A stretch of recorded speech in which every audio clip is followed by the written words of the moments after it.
Magandang gabi, bayan. Nandito po tayo sa isang bus kung saan nangyayari yung isang masakir sa bus, yung China. At nandito ang kasama ko upang tunghayan natin ang kanyang kalukuhan. At nandito si Melanie Marquez, nagbuhulat. Ay, isang produkto pala ang kanyang commercial.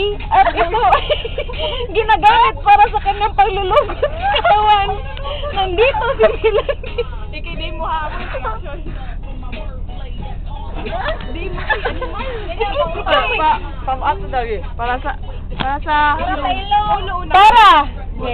Para sa ulo. Melanie Marquez, pasok. Oh, mo nang gigamit sa mga tao karon nga katong kay walay sudlay man lang gamiton.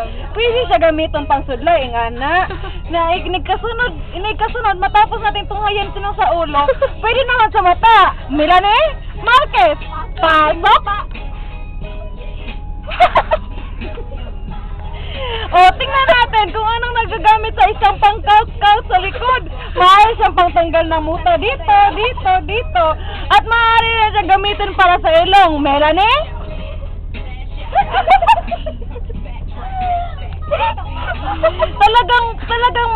Talagang marami tayong matutunan dito sa kanang panglugod sa o pang suksok sa likod. Napay mga dunggan nga pwedeng magamit pod.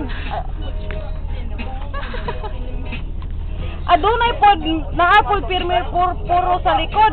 Permit pod sa likod o permit din sa likod. Melanie. Pwede sa likod magamit ang pangkuskus. Sige, Melanie Marquez, pasok.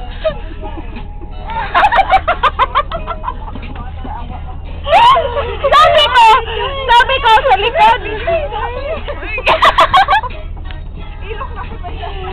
Sorry po, meron tayong technical error. Nakakama ko kasi naririnig niya sa bugan, hindi naman pala sabi ko sa likod. Sige. Sa likod, asunod sa ilok, matapos niya tunghayan yung sa likod, sa ilok na naman.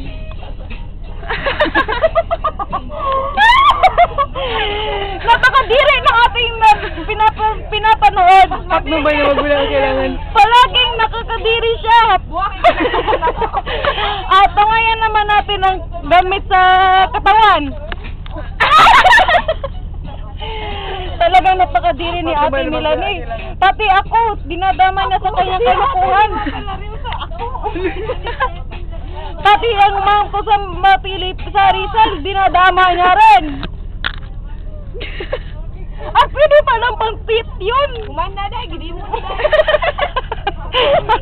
Mana di ay. At ito na ang aking katapusang pagsasalita. Pasok! Ano ito sayag?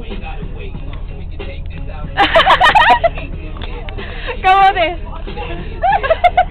Okay, sa mata Melanie. Sa lahat ng bagay. Hello. Ibon. Dugan. Ilong.